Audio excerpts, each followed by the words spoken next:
주님의 이름으로 환영합니다. 잘 오셨습니다. 또 이렇게 야외에서 예배 드리니까 참 좋은 것 같아요. 아마 초대교회도 예수님이 산상수훈도 있지만 이게 초대교회도 이런 데서 예배 드리지 않았을까 상상해 봅니다.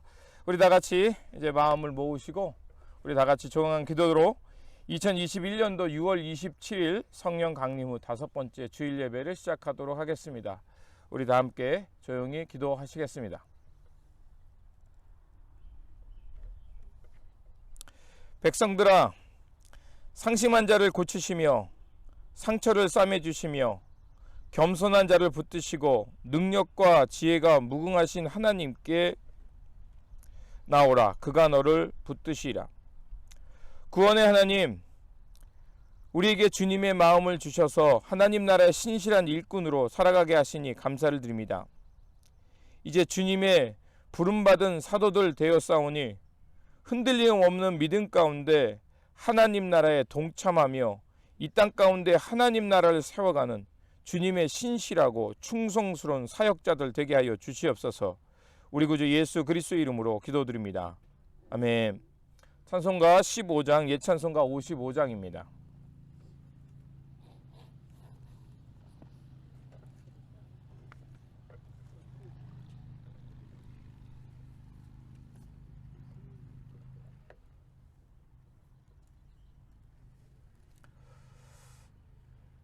찬송가 15장, 예찬송가 55장입니다. 하나님의 크신 사랑 하늘에서 내리사 우리 맘에 항상 계셔 온전하게 하소서. 우리 주는 자비하사 사랑 무한하시니 두려워서 떠는 자를 구원하여 주소서. 걱정 근심 많은 자를 성령 감화하시며 복과 은혜 사랑받아 평안하게 하소서. 처음과 끝이 되신 주님 항상 인도하셔서 마귀 유혹 받는 것을 속기 끊게 하소서. 전능하신 아버지여 주의 능력 주시고 우리 맘에 임하셔서 떠나가지 마소서. 주께 영광 항상 돌려 천사처럼 섬기며 주의 사랑 영영토록 찬송하게 하소서. 우리들이 거듭나서 흠이 없게 하시고 주의 크신 구원받아 온전하게 하소서. 영광에서 영광으로 천국까지 이르러 크신 사람 감격하여 경배하게 하소서. 아멘. 성식 교독은 시편 30편 2절에서 12절입니다. 우리 교대로 읽고 12절 같이 읽겠습니다. 성식 교독은 시편 30편 2절에서 12절입니다.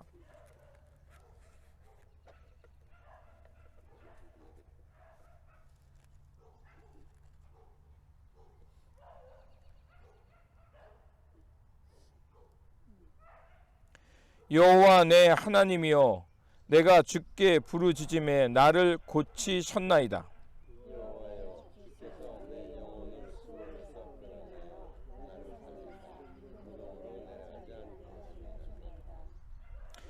주의 성도들아 여호와를 찬송하며 그의 거룩함을 기억하며 감사하라.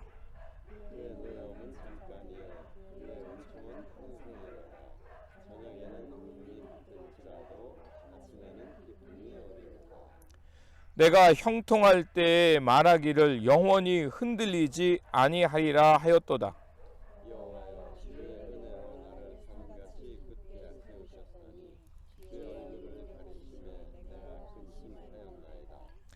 여호와여 내가 주께 부르짖고 여호와께 간구하기를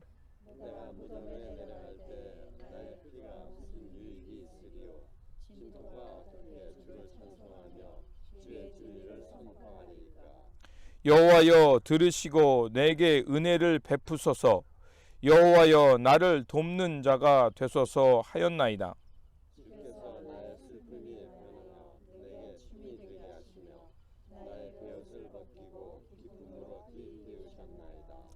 이는 잠잠하지 아니하고 내 영광으로 주를 찬송하게 하심이니 여호와 나의 하나님이여 내가 주께 영원히 감사하리로다.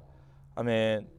우리 다같이 사도신경으로 우리의 신앙을 고백하도록 하겠습니다. 나는 전능하신 아버지 하나님 천지의 창조주를 믿습니다.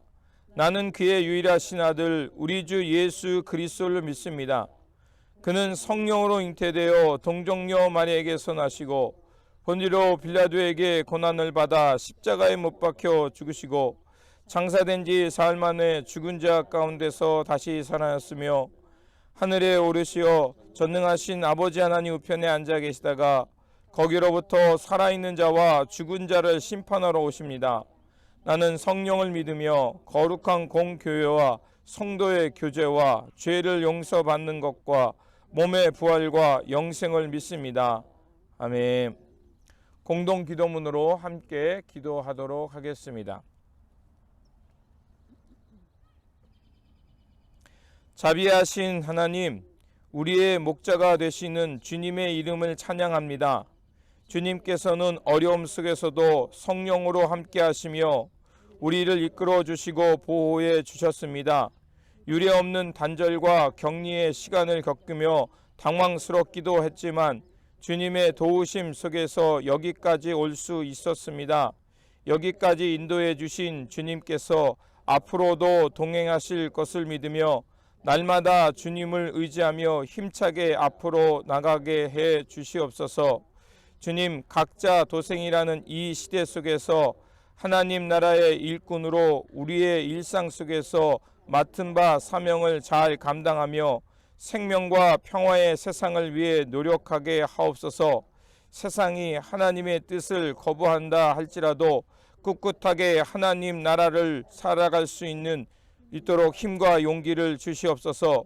눈물겨운 일이 있더라도 주님과 함께 믿음의 경주를 완주하게 하옵소서. 주님께서 친히 우리의 보호자가 되어 주셔서 우리의 헌신을 통해 이 땅을 새롭게 하심을 믿습니다.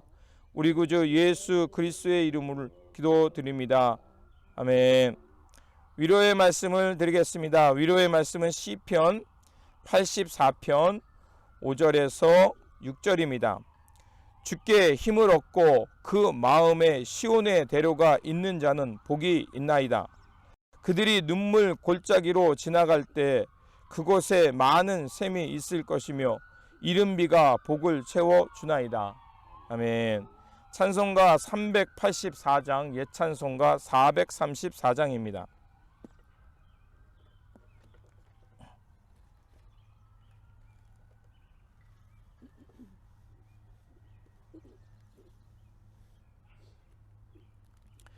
나의 갈 길 다가도록 예수 인도하시니 내 주 안에 있는 긍휼 어찌 의심하리요.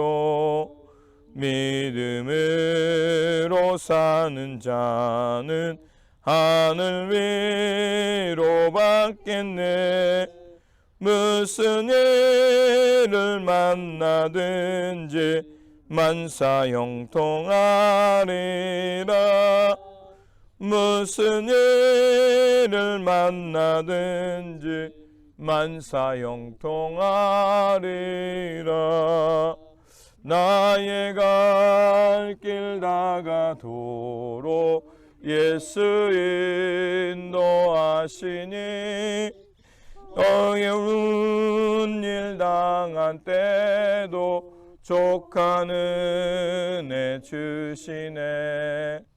나는 심히 고단하고 영혼 매우 가라나 나의 앞에 반석에서 샘물 나게 하시네. 나의 앞에 반석에서 샘물 나게 하시. 우리 3절 하면서 헌금하겠습니다. 나의 갈 길 다가도록 예수 인도하시니 그의 사랑 어찌 큰지 말로 할 수 없도다. 성령 감화 받은 영혼 하늘 날아갈 때에 영영 부를 나의 찬송 예수 인도하셨네. 영영 부를 나의 찬송 예수 인도하셨네.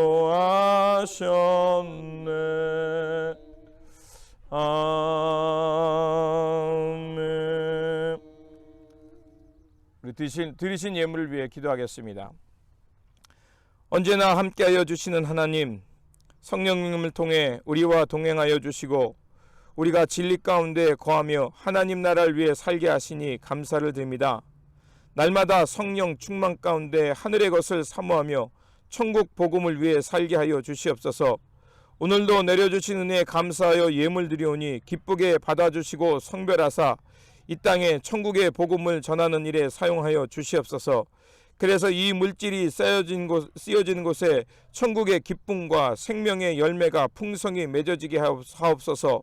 주님의 몸된 교회를 위해 헌신하는 성도님들을 기억하여 주시고 각 가정 위에 임재하사 주님의 평강이 넘쳐나게 하시고 자녀들을 축복하시어 언제 어디서나 신실한 믿음 가운데 주님의 청직이 되어서 사명 잘 감당하며 하나님 나라의 이정표 되어 살게 하여 주시옵소서.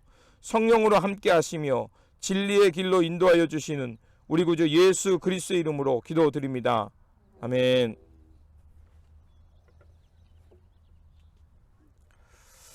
성경 말씀은 마가복음 5장 35절에서 43절입니다. 우리 교대로 읽고 43절 같이 읽겠습니다. 마가복음 5장 35절에서 43절입니다.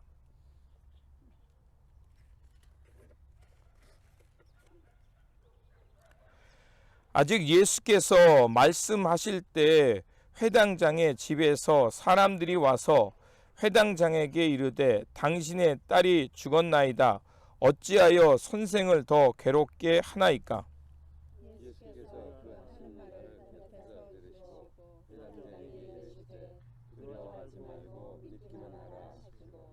베드로와 야고보와 야고보의 형제 요한 외에 아무도 따라옴을 허락하지 아니하시고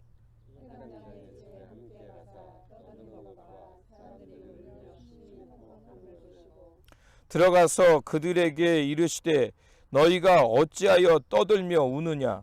이 아이가 죽은 것이 아니라 잔다 하시니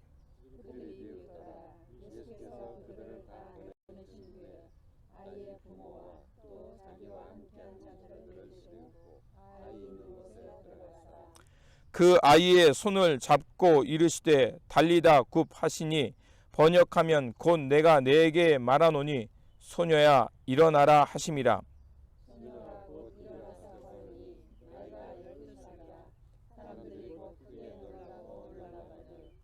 예수께서 이 일을 아무도 말하지 그들을 많이 경계하시고 이에 소녀에게 먹을 것을 주라 하시니라. 아멘. 교회 소식을 전하도록 하겠습니다. 우리 계속해서 게리 권사님, 또 영로 권사님 남편분 되시는 우리 존 성도님, 또 민의식 권사님, 또한 또 어려움 중에, 또 여러분이 개인적으로 알고 계신 중에 힘들어 하시거나 어려움 있는 분 있으면 그분들 위해서 여러분이 생각나실 때마다 함께 기도해 주시기를 부탁을 드립니다. 지난주에도 말씀드린 대로 우리 미얀마 남북교회와 또 미얀마에 속히 평화가 올 수 있도록 여러분 기도해 주시고요. 7월 18일부터 교회에서 대면 예배로 드리겠습니다. 그리고 우리 7월 29일에 영로 권사님 가정이 플로리다로 이사 가신다고 합니다. 또 이 일이 잘 진행될 수 있도록 여러분 기도해 주시기를 부탁을 드립니다. 우리 좀 옆 사람과 이렇게 좀 인사하면 좋겠습니다. 이렇게 뵐 수 있고 또 건강한 모습 보니 참 좋습니다. 주님의 평안이 함께 하시기 바랍니다. 인사하시기 바랍니다.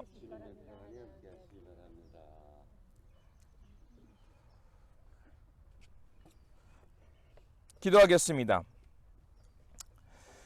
사랑의 하나님, 우리의 아픔과 고통을 아시고 그 자리에 찾아와 오셔서 치유해 주시고 새 생명 가운데 살아갈 수 있도록 힘을 주시니 감사를 드립니다. 이 시간 말씀으로 가오니 주님의 말씀을 들을 때 그 말씀이 살아서 우리 안에 역사하게 하여 주시옵소서. 그래서 우리 안에 치유와 회복, 생명을 얻어서 하늘의 길, 천국의 삶을 살게 하여 주시옵소서. 우리 구주 예수 그리스도의 이름으로 기도드립니다. 아멘. 오늘 본문 말씀 원래는 21절부터 43절까지 우리가 다 읽어야 되는데 아무래도 이제 시간이나 또 이렇게 그렇게 하기가 집중력이 떨어지니까 좀 제가 줄여서 오늘 본문을 택했습니다. 그런데 21절부터 43절까지 말씀을 잘 보시면 여러분이 이 이야기가 하나의 이야기인데 그 사이에 하나의 말씀이 이렇게 끼어 들어오는 것을 알 수가 있습니다. 오늘 이 이야기의 주제는 이 주제의 축을 이루는 것은 그 회당장 야이로의 딸의 이야기입니다. 주님께서 가버나움에 가셨다가 다시 거라사 지역에 가셨다가 다시 돌아오신 후에 이제 회당장 야이로가 주님 앞에 엎드리고서 내 딸이 죽게 됐으니 우리 집에 가셔서 내 딸을 고쳐주십시오. 이렇게 요청합니다. 그렇게 주님께서 회당장 야이로의 집에 가는 길에 갑자기 12해 동안 혈혈병을 앓던 여인이 갑자기 끼어듭니다. 그래서 그 이야기가 잠깐 있다가 다시 회당장 야이로의 집에 가는 말씀이 나오죠. 이런 구조를 마태가 자주 쓰는 표현 중에 하나입니다. 마태가 아니죠. 마가복음이죠. 마가가 흔히 쓰는 표현입니다. 그래서 이런 구조를 말할 때 샌드위치 구조다.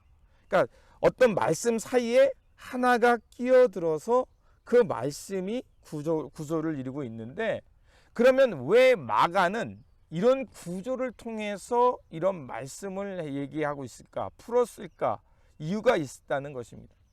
그 이유는 바로 이렇게 중간에 끼어든 말씀과 또 그 말씀의 앞뒤를 차지하고 있는 말씀을 통해서 이 두 가지 이야기가 결국은 하나의 이야기를 강조하기 위해서, 이 메시지가 무엇인가를 더 강조하고 힘있게 전달하기 위해서 이런 샌드위치 구조를 쓴다는 것입니다.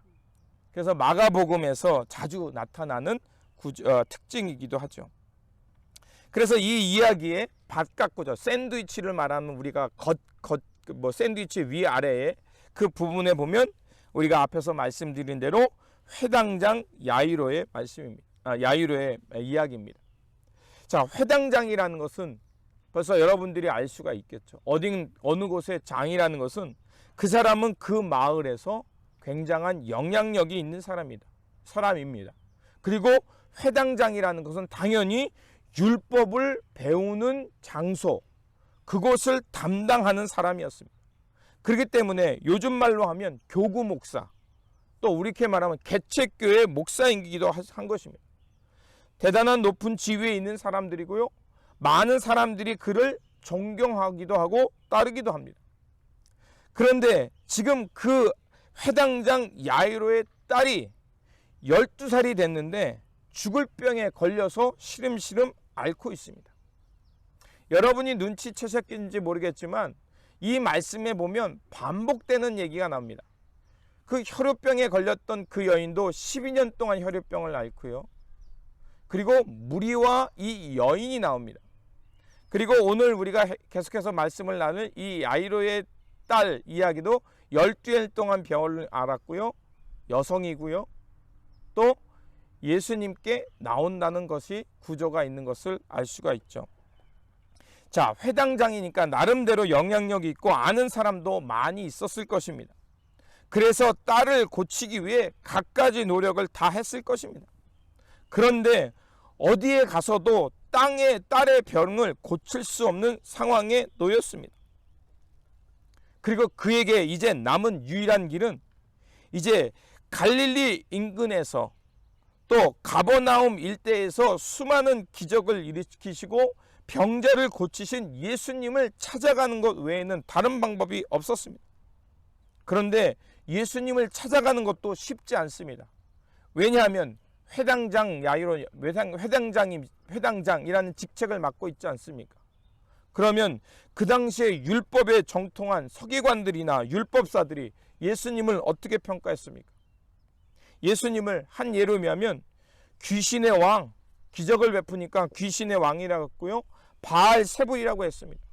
그래서 예수님을 비난했고 예수님의 행적을 부정하고 예수님이 메시아라는 것을 어떻게든지 그 흔적을 지워냈습니다. 그런데 율법을 가르치는 회당장인 그가 예수님에게 찾아간다는 거 쉬운 일 아니었을 겁니다. 그럼에도 불구하고 그가 예수님께 찾아간 이유는 무엇입니까? 바로 딸의 생명이 위태위태했기 때문에 그렇습니다. 하지만 주님을 찾아갔을 때는 이미 주님이 갈릴리 바다 건너편 거라사 지역으로 가신 뒤였습니다. 얼마나 후회했겠습니까? 좀 더 주님께 일찍 왔으면 그런 마음이 있지 않았겠습니까? 그러다 주님이 다시 그 회당장 야이로가 있는 그곳으로 돌아왔다라는 이야기를 듣게 되자 그는 두말할 것 없이 자신의 체력, 자신이 가지고 있는 사회적 위치 다 내려놓고 주님께 달려가는 것을 볼 수가 있습니다. 그리고 그가 제일 먼저 한 건 주님 앞에 엎드렸습니다. 주님의 발 앞에 엎드렸다는 것입니다. 그러면서 23절에 보면 간구합니다. 예수님, 제 어린 딸이 죽게 되었습니다. 부디 저희 집에 오셔서 안수해 주심으로 딸이 살 수 있게 해 주시옵소서. 부모의 간절한 마음 느껴지실 것입니다. 여러분도 자식을 키워봤기 때문에 아이를 키우다면 아이가 채 돌이 되기 전에 아이들이 열이 나거나 또 아이가 도무지 알 수 없는 증상인데 밤새도록 우는 여러분 그런 거 경험하셨을 겁니다. 그러면 어떻게 해요? 부모가 할 수 있는 건 없으니까 그 아이를 들쳐업고 이머전시 룸으로 달려가는 거 아니겠습니까? 바로 야이로의 마음은 그런 마음이었습니다. 그가 얼마나 다급했으면 주님 내 딸이 죽게 되었습니다. 이런 표현을 씁니다. 상황이 절박하다는 거죠. 주님도 그의 그 절박한 마음을 아시고 이제 야이로를 따라 그의 집으로 가시는 길이었습니다. 그런데 아까 말씀드린 대로 샌드위치 구조, 갑자기 한 말씀이 훅 들어옵니다. 1분 1초가 아쉬운 그 사이에 사람들이 갑자기 몰려듭니다. 그리고 그 사람들이 몰려든 사이 속에 12회 동안 혈우병을 앓는 여인이 찾아옵니다. 혈우병이라는 것은 혈루증이라는 것은 말 그대로 그 만성 부인병이겠죠. 하지만 이 말씀을 어떻게 보면 야이로의 딸이 당장 죽게 되는 그 상황보다는 중하지 않은 병이라고 느낄 수 있습니다. 하지만 그 당시에 율법이 있는 또 바리새인과 서기관들이 그 당시에 있는 그 당시 속에 그 여인의 입장을 생각한다면 그 여인도 주님 앞에 나오기가 굉장히 어려운 상황이라는 것을 짐작할 수 있습니다. 당시 유대 사회에서는 이 혈루증이라는 거, 이런 병을 갖고 있는 사람들을 부정하다 여겼습니다. 율법에 따르면 레위기 15장에 의하면 피를 내가 접촉하거나 피를 흘리는 사람을 만나거나 또 피를 흘리는 시체를 만지거나 그런 행위를 하면 부정하다고 여겼습니다. 그래서 7일 동안 공동체를 떠나 있어야 합니다. 물론 이런 제약을 두고 율법을 준 이유는 공동체의 그 집단의 건강을 생각해서 이런 제한을 두었던 것입니다. 그런데 그 율법이 어떻게 사용됩니까? 다른 사람들을 부정하게 여기고 그런 병에 걸린 사람들을 부정한 자라 낙인 찍어서 소외와 단절을 이용하는 도구로도 쓰였던 것입니다. 그런데 그랬던 여인이 12년 동안 혈우병을 앓았다는 것은 육체적인 고통뿐만이 아니라 사람들로부터 늘 외면과 버림받은 소외를 겪어야만 했다는 것입니다. 그렇게 이 여인은 이 병을 고치기 위해 수많은 노력을 했을 겁니다. 하지만 그 여인은 어쩌면 자신이 가지고 있는 가산도 다 사용했을 것이고, 그리고 더 이상 방법이 없었을 것입니다. 그리고요, 이런 부정하고 낙인 찍힌 여인이 군중 사이로 나온다는 거 당연히 부정한 일이니까 공동체가 허락하지 않겠죠. 그러니 어떻겠습니까? 사람들은 그 여인을 못 오게 막을 수 있는 거예요. 심지어는 그 여인이 부정한데 이런 공동체 안으로 들어오면 사람들은 그 여인에게 모진 비난과 돌 팔매질을 할 수도 있는 것이었던 것입니다. 그런데 그 여인은 지금 목숨을 걸고 그리고 부정하다 낙인 찍히는 그 사회의 규례를 깨고 주님 앞에 나온 것입니다. 그런데 그 여인이 당당하게 나갈 수 없잖아요. 그러니까 몰래 군중들 사이에 틈사이에 모여서 예수님의 뒤로 가서 예수님의 옷자락을 만집니다. 그때 예수님께서 그것을 알아차리죠. 하지만 그 여인의 행위는요, 어떻게 보면 난감한 문제 속에 빠져 있습니다. 왜냐하면 내가 병을 낫기 위해, 내가 치유받을 권리, 내가 나을 이유가 있기에 불특정 다수에게 해를 끼쳐도 괜찮다는 이야기인가? 이렇게 이해될 수 있습니다. 또 다른 사람이 나로 인해 부정해지든 병이 걸리든 상관없이 나만 병을 낳으면 되는 것인가? 이런 질문과 이런 비난이 있을 수 있지 않습니까? 그래서 그 여인은 두려워할 수밖에 없었습니다. 하지만 성경은 그런 윤리적인 문제, 그리고 반율법적인 문제보다 지금 주님이 그를 어떻게 바라보고 있는가, 그거에 더 관심을 갖는 거예요. 물론 그런 윤리적인 문제를 우리가 생각 안 할 수 없는 거죠. 또 이렇게 도시화되고 현대화되고 고대화한 사회 속에서 더 많은 것을 생각해야 됩니다. 그런데 지금 마가는 우리에게 말하는 것이 그런 면이 아니라는 거죠. 성경은 그런 문제보다는 2차적으로 남겨두고 그렇게 그 여인이 했던 것을 정당화하는 건 아닙니다. 하지만 지금 그런 그 여인이 얼마나 절박한 마음으로 믿음으로 주님께 나왔는가를 말하고 보라는 것이었습니다. 12년 동안 육체적 질병을 앓고 살아가는 그 고통의 문제, 사람들로부터 부정하다 거부당하며 사회적으로 낙인 찍히며 어느 누구도 그 여인의 손을 잡아주지 않는 그 사회를 말하는 것입니다. 그런 사회 속에 주님이 그 여인을 어떻게 트리트하십니까? 34절입니다. 예수께서 이르되 딸아, 내 믿음이 너를 구원하였으니 평안히 가라. 내 병에서 놓여 건강할지어다. 아멘입니다. 마가가 지금 우리에게 말하고 싶은 것은 내가 내 병을 낫기 위해 사회적 반인륜적이고 반사회적인 행동을 해도 괜찮다기보다는 지금 마가가 우리에게 말해주는, 이 본문을 통해 말해주는 것은, 이 샌드위치 구조 속에 말하는 것은 믿음인데, 그 믿음이 어떤 믿음이냐? 바로 주님을 향해 그런 마음으로, 내가 간절하게 주님을 간구하는 마음으로 나갔더니 주님께서 그 여인을 어떻게 고쳐줍니까? 내 믿음이 너를 구원하였다. 평안히 가라. 그리고 내 병에서 놓여 건강할지어다.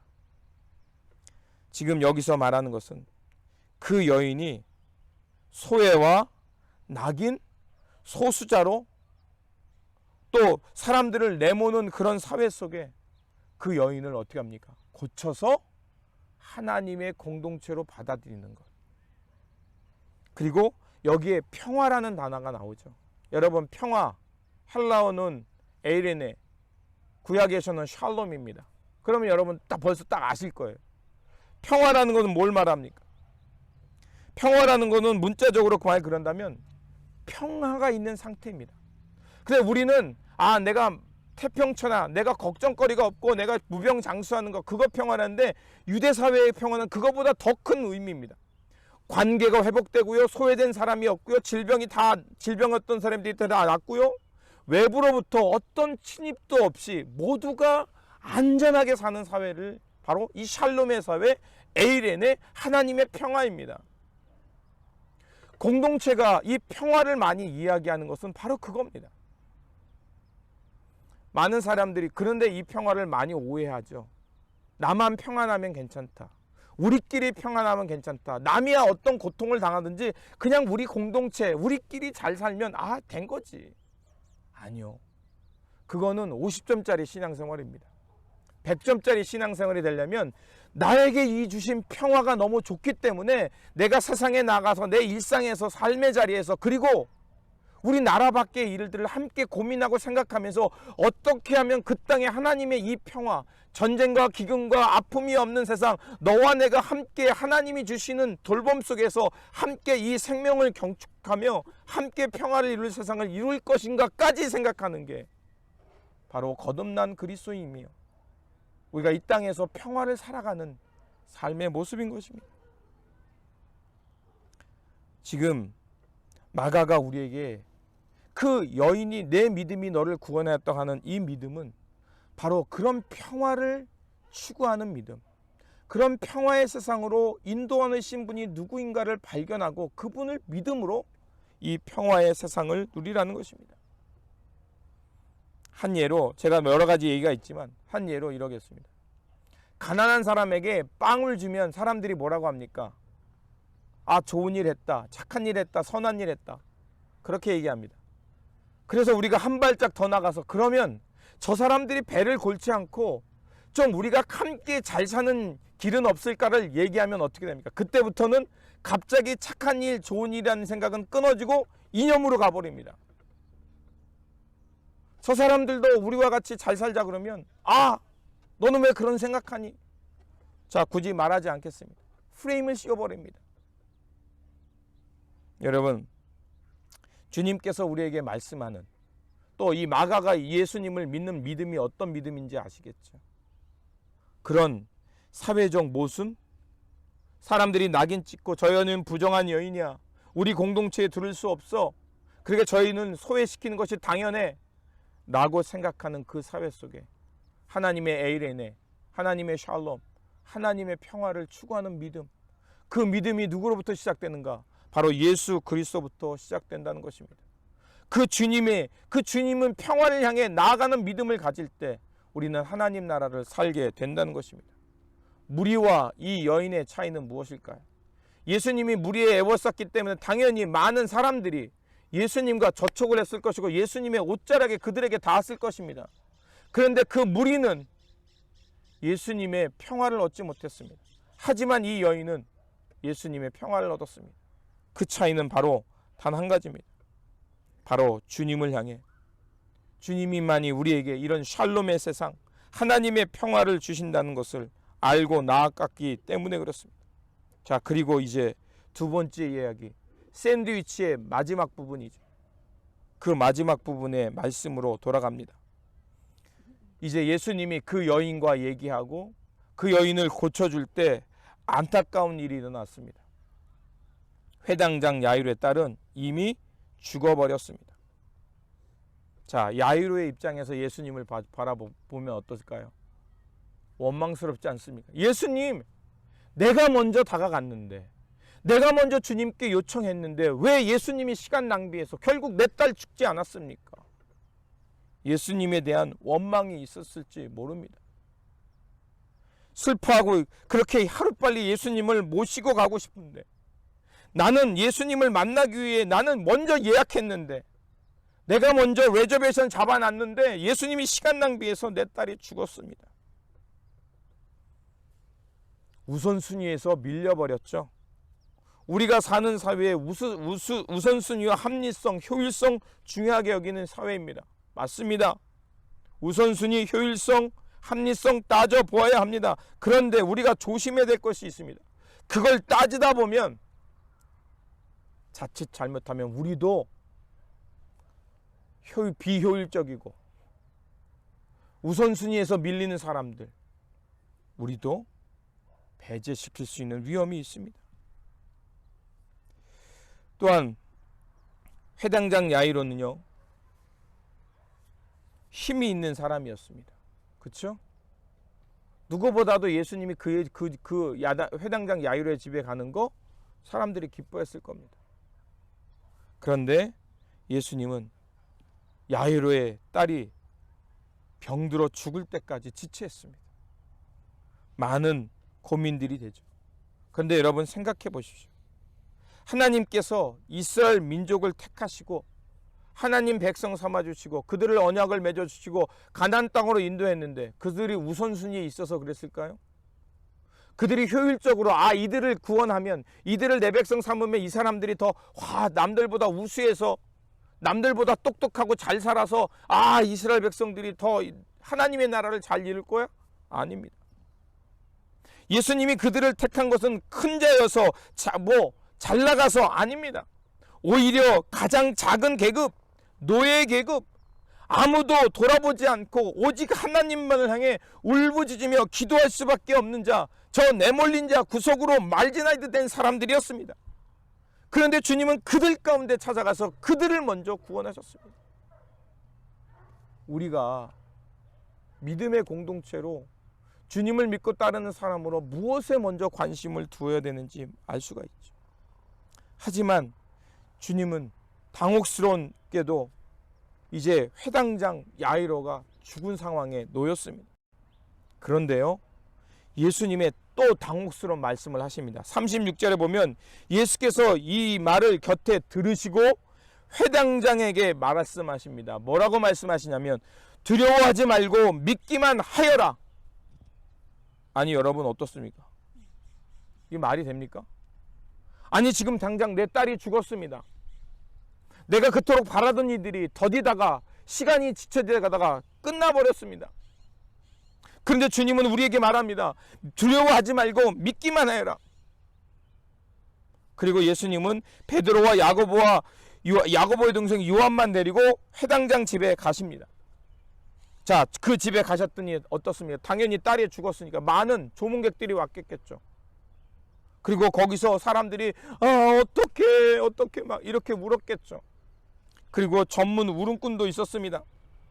그 아이를 죽음을 향해서 슬피하며 우는 사람들이 있었습니다. 그런데 주님이요, 그렇게 슬퍼하며 우는 사람들, 애곡하는 사람들 가운데 가셔서 이렇게 말합니다. 너희들 왜 그렇게 슬피 우느냐? 이 아이는 죽은 게 아니라 잔다 라고 얘기합니다. 자, 그러면 그 사람들의, 그 무리 속에, 군중 속에 있는 사람들의 반응 40절과 41절에 나옵니다. 그들이 이렇게 말합니다. 그들이 비웃더라. 예수께서 그들을 다 내보내신 후에 아이의 부모와 또 자기와 함께한 자들을 데리고 아이 있는 곳으로 들어가서 그 아이의 손을 잡으시고, 여기까지만 생각해 보자고. 지금 애국하는 사람 전문 울음꾼입니다. 옛날에 저는 잘 모르지만 부모님이나 상을 당하면 그 애곡하는 그런 사람들이 있었다면서요. 그래서 거기에 와서 사람들이 품삯을 받고 그 조문객이 올 때마다 슬퍼하는 것을 표현하기 위해 사람들이 아이고 이렇게 곡하는 사람들이 있었다면서요.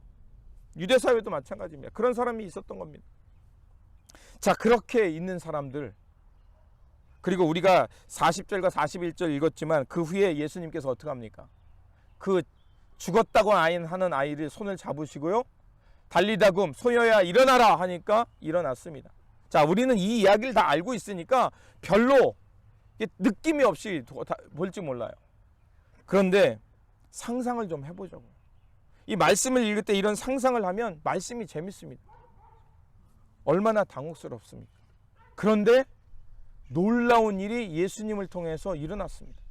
사람들은 죽었다고 애곡하는 사람들, 또 전문 애곡하는 그런 사람들, 그 예수님이 그 소녀의 손을 잡고 일으키는 그 사건 현장 속에 있었나요? 없었나요?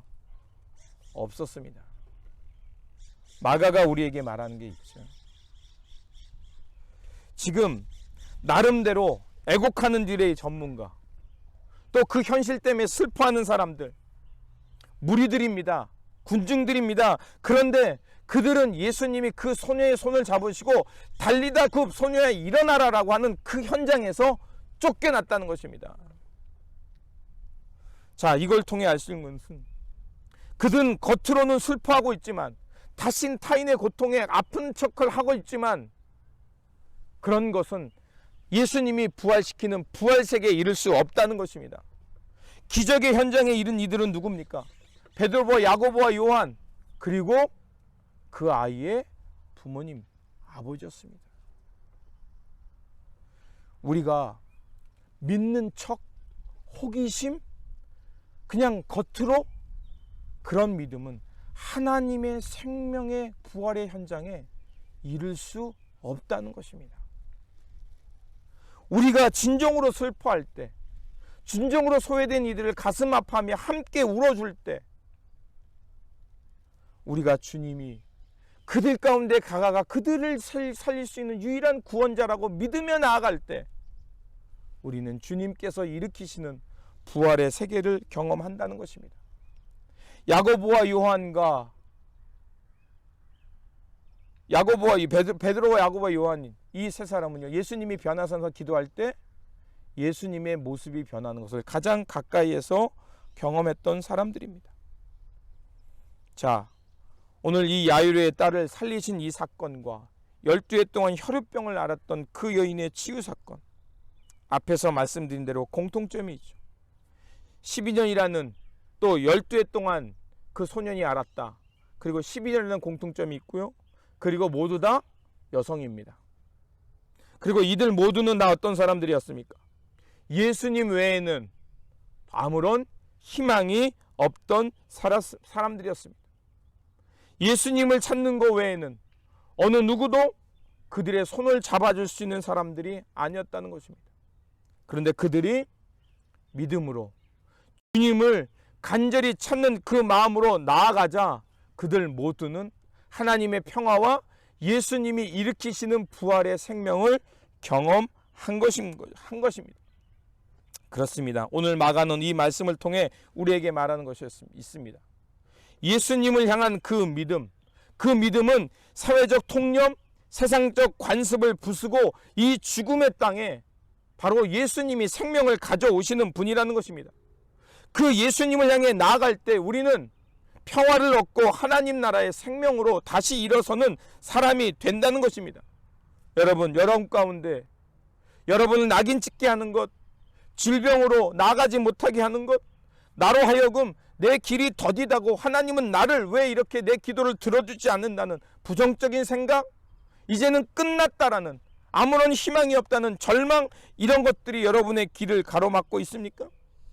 세상의 거대함이, 세상의 권력이 우리를 가로막고 있습니까? 그러면 우리가 지난주, 오늘 말씀을 한번 생각해 보십시오. 주님께서는 겨자씨만한 믿음이 있으면 거몽이 될 수 있다고 말씀하셨습니다. 그리고 이 풍랑과 또 폭풍우가 묻히는 그 세상 속에 가까이 계신 주님을 보면 그 주님이 풍랑을 꾸짖으시고 하나님의 평화를 가져오시는 분임을 우리에게 드러내 주셨습니다.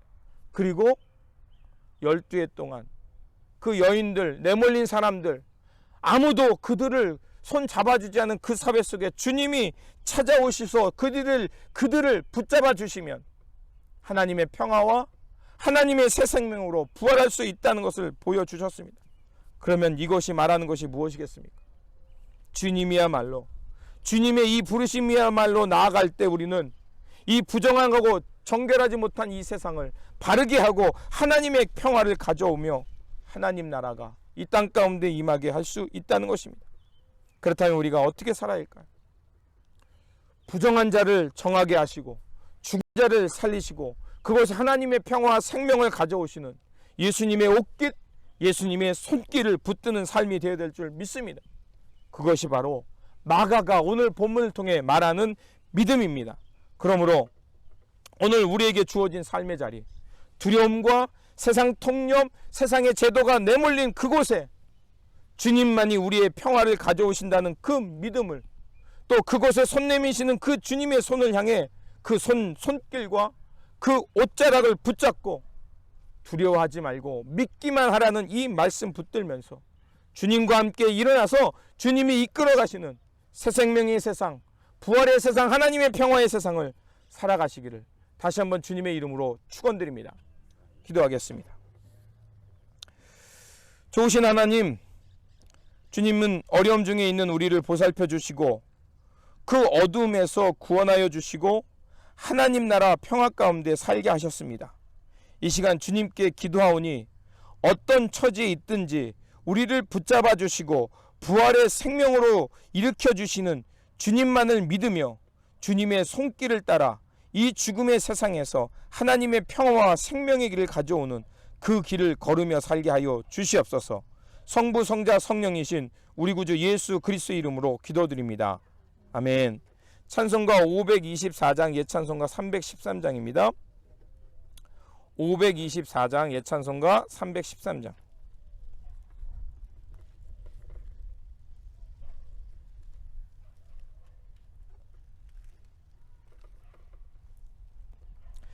갈 길을 밝히 보이시니 주 앞에 빨리 나갑시다.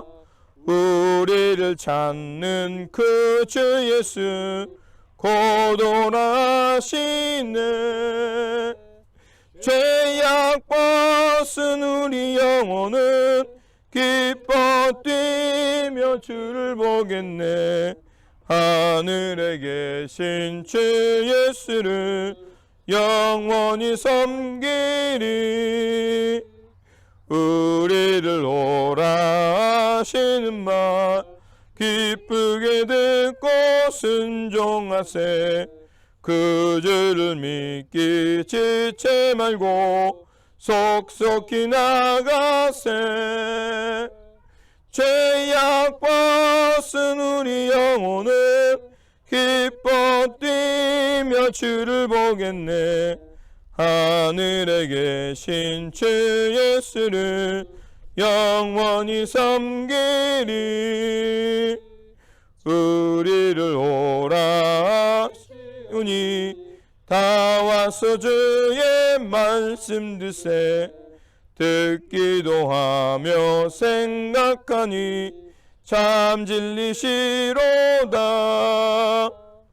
죄악 벗은 우리 영혼은 기뻐 뛰며 주를 보겠네. 하늘에 계신 주 예수를 영원히 섬기리.